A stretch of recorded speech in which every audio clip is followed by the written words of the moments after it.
ఈరోజు రాష్ట్ర బడ్జెట్లో గ్రేటర్ హైదరాబాద్కి 10,000 కోట్లు కేటాయిస్తున్నట్టు రాష్ట్ర ఆర్థిక శాఖ మంత్రి చేసిన ప్రకటనని సిపిఎం నగర కమిటీ స్వాగతిస్తున్నది.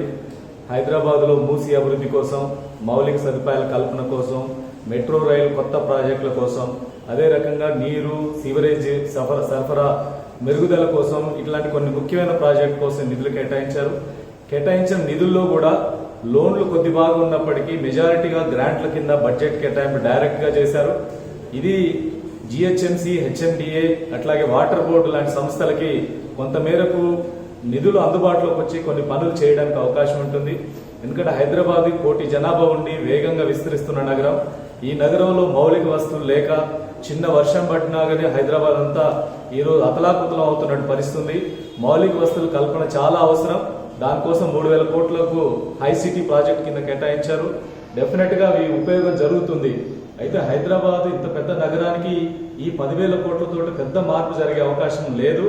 ఇంకా అదనంగా నిధులు అవసరం ఉంది. ప్రభుత్వం రాబోయే రోజుల్లో మొదటి బడ్జెట్ లో 10,000 కోట్లు కేటాయించడాన్ని ఒక సరైన డైరెక్షన్ గానే భావిస్తున్నాం. రాబోయే రోజుల్లో అదనంగా నిధులు కేటాయించి నగర అభివృద్ధి, నగరం యొక్క అవసరాల్ని తగ్గట్టుగా దీన్ని కేటాయింపులు చేయాల్సిన అవసరం ఉంది. ఈ బడ్జెట్ లో కూడా ప్రత్యేకంగా హైదరాబాద్ సిటీలో మురికివాడలు 1,700 మురికివాడలు 20% జనాభా ఉంది. మౌలిక సదుపాయాల కల్పనలో కూడా మురికివాడలకు అత్యధిక ప్రాధాన్యత ఇవ్వాల్సినట్టు అవసరం ఉంది.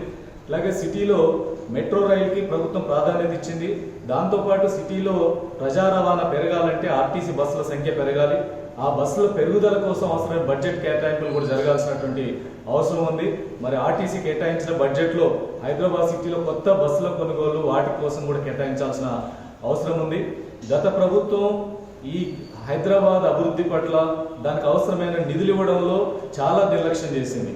ఏమైనా ఉంటే హైదరాబాద్ లో అభివృద్ధి కొద్దిపాటి జరిగిన అభివృద్ధి కూడా అప్పులతోటే జరిగింది తప్ప నిజంగా రాష్ట్ర ప్రభుత్వ బడ్జెట్ కేటాయింపులు కాదు. గత తప్పులు సవరించుకునే ప్రయత్నంలో ఇప్పుడు ఈ ప్రభుత్వం చేసిన కేటాయింపులు ఓ సరైన దిశలో జరుగుతుందని భావిస్తున్నాం. ఈ నిధులు కేటాయించిన నిధులు కూడా పూర్తి స్థాయిలో ఖర్చు చేసి నగరాభివృద్ధికి తోడ్పడాలని చెప్పి ప్రభుత్వం మేము కోరుతున్నాం.